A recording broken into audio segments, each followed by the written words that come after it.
I think if you look at the history of all the Western countries which have successfully finished their industrialization or industrial revolution, there's a common pattern. I think there are at least 3 stages in terms of industrialization.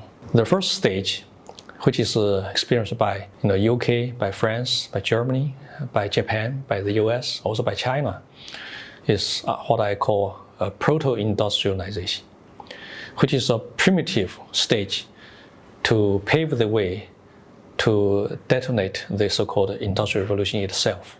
And this first stage looks very primitive, but is very crucial. And many nations, they are too ambitious. They try to skip this stage and jump directly into manufacturing or modern manufacturing system. I think that's normally lead to failure. And if this stage can be accomplished successfully, then you will be able to start the second stage, which is the first industrial revolution. By first industrial revolution, I mean industrializing process featuring mass production of light industrial goods, mostly directly for consumers, such as textiles, furniture, shoes.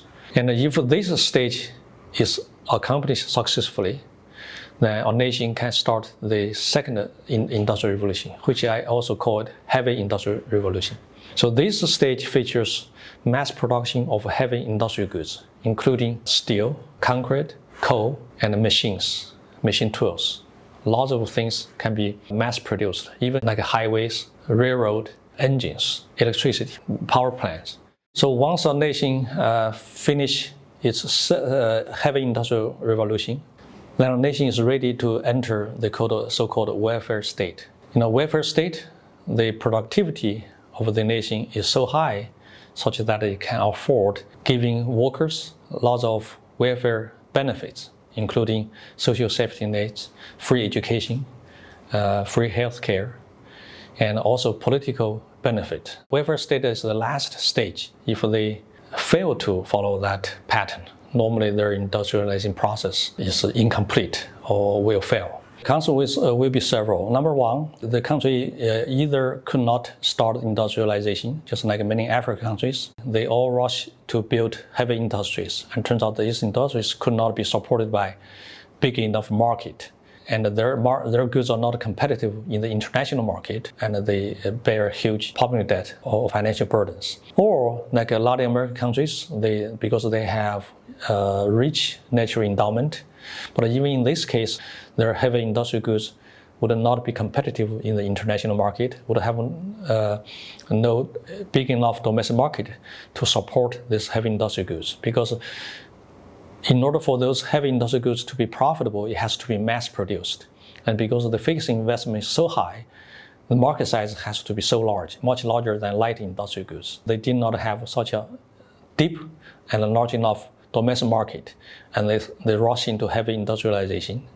Then therefore they run into deficit problems, financial problems. So basically the reason China so far has been very successful in terms of industrialization is that China has followed the right path of industrialization. So China started its industrialization after reform by developing the so-called township village enterprises. And of course, in order to kickstart this so-called proto-industrialization, you still need some basic state capacity, which was built before the reform era. So that's after the establishment of the People's Republic of China.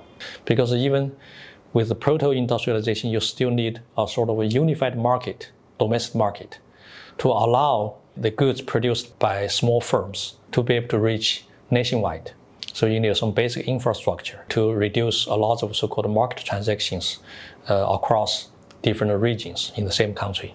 So therefore you need the proto-industrialization to prepare that process and ferment the market. So China spent the first 10 years to finish proto-industrialization and kick-started the first industrial revolution, which is mass production of textile and other light consumer goods. And that process automatically built the market, which is large and deep enough to support heavy industrialization. Because in order to transport goods, you need a very advanced highway system, railroad system. But a highway system and railroad system cannot be built in the early 80s because China did not have the fund or the national saving necessary to support that infrastructure, also did not have the demand. So therefore you have to wait until China finish the proto-industrialization and the first industrial revolution. Then you can kickstart the second industrial revolution, which is to mass produce all the heavy industrial goods, including machineries. And that's why China now is the workshop of the world, not just in terms of light consumer goods, but also in terms of machineries. And therefore, this level of capacity enables China to start modernization of all the agricultural sector. So this is the first key. China has followed the right industrial path by relying on correct industrial policy. And the second important key is that it is precisely based on this manufacturing base China is able to move to the frontier of innovation. Because the knowledge of technology innovation does not come from university, come from the firms, come from the manufacturing sector, learning by doing. And only based on manufacturing in the government or the state has the resources and has a demand for fundamental science research and therefore have money to build universities. The same happened in Europe, the same happened in the United States. In the entire 19th century in the US was busy with catching up Europe by building their manufacturing capacity.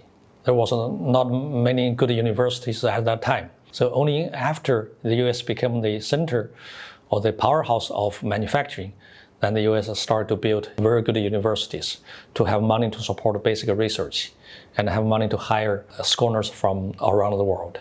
Now this process is happening in China. So therefore, if you follow the right path of industrialization, and if you understand the basic logic, there's no reason to be pessimistic about China's ability to innovate in the future, even including basic science. And the third aspect for China's success is a stable political environment for people to conduct a business and to produce goods. Therefore, you need a centralized political power to be able to not only maintain social order, but also to provide public goods, to build a law-abiding system. In Europe, the so-called rule of law was built in the process of industrialization in order to protect the fruits of industrialization. In order to do this, you must have a capable government, central government, which has enough state capacity to do this. So therefore, having a stable political environment is very important. And the same applies to any European countries in the history. So European countries became industrialized in the 18th, 19th, or early 20th century was not because of democracy. That's the consequence of industrialization. It was not the precondition for industrialization. And most European countries finished or kickstarted their industrialization process under monarchy system. Okay, so therefore, by prescribing democracy to developing countries as the prerequisite for economic development is totally wrong. It's very misleading.